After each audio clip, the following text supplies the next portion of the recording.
8 जनवरी 2013 को देश को एक मनहूस खबर मिली थी, जब जम्मू कश्मीर में एलओसी के पास कृष्णा घाटी में मथुरा निवासी सेना के लॉन्स नायक हेमराज शहीद हो गए थे। पाकिस्तानी फौज ने उनके साथ एक और जवान सुधाकर सिंह का सिर कलम कर दिया था। पाकिस्तानी सेना को इस बर्बर कृत्य पर देश में उबाल आ गया था। उस वक्त हेमराज की शहादत पर खूब राजनीति हुई, लेकिन हेमराज की शहादत को 6 साल बीत गए। परिवार मदद के लिए दर दर भटक रहा है। सरकार के वादे अब भी कागजों पर ही हैं। शहीद हेमराज की पत्नी धर्मवती और उनके 3 बच्चे बीते 6 साल से एक दफ्तर से दूसरे दफ्तर में चक्कर लगा रहे हैं, लेकिन अब तक न तो उन्हें सरकारी नौकरी मिली और न ही पेट्रोल पंप। यहाँ तक कि मथुरा के कैंट इलाके में जिस क्वार्टर में हेमराज की विधवा पत्नी अपने बच्चों के समेत रह रही है, उसे भी खाली करने के नोटिस मिल रहे हैं। हेमराज की विधवा पत्नी धर्मवती ने एनडीटीवी से कहा, 6 साल बीत गए, न सरकारी नौकरी मिली और न पेट्रोल पंप।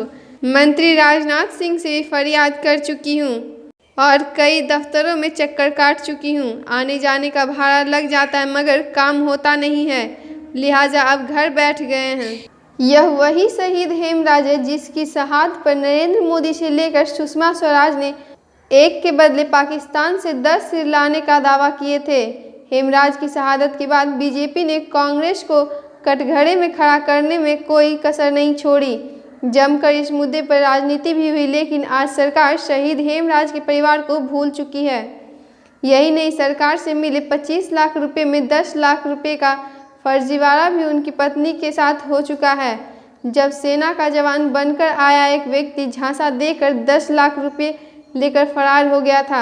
हेमराज की पत्नी की पेंशन इतनी नहीं कि उससे 3 बच्चों की पढ़ाई हो सके।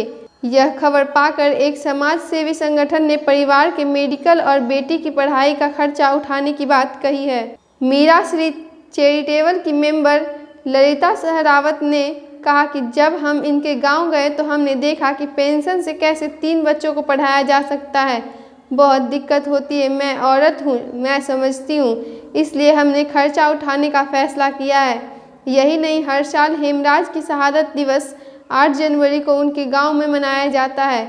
उसका पैसा भी हेमराज की पत्नी खुद वहन करती है, जिससे डायरेक्टरों ऑफ एक्स सर्विसमैन वेलफेयर पर भी सवाल उठ रहे हैं। शहीद हेमराज के परिवार को भटकते देख पूर्व सैनिकों में भी खासी नाराजगी है। Retired major general SP Sinha ने इसे दुर्भाग्यपूर्ण बताते हुए कहा कि directorate of ex serviceman welfare की स्थापना पूर्व सैनिकों की मदद के लिए हुई थी, मगर वहां आईएएस अफसर बैठे हैं। उन्हें शहीदों और सैनिकों के परिवार से क्या लेना देना। हेमराज की शहादत पर राजनीति करके सियासी फायदा लेने वालों को भले शहीद के परिवार से अब हमदर्दी न हो, लेकिन बॉर्डर पर तैनात जवानों के परिवार को अगर अपने हक के लिए दर दर ठोकर खानी पड़े तो ये हमारे लिए शर्म की बात है।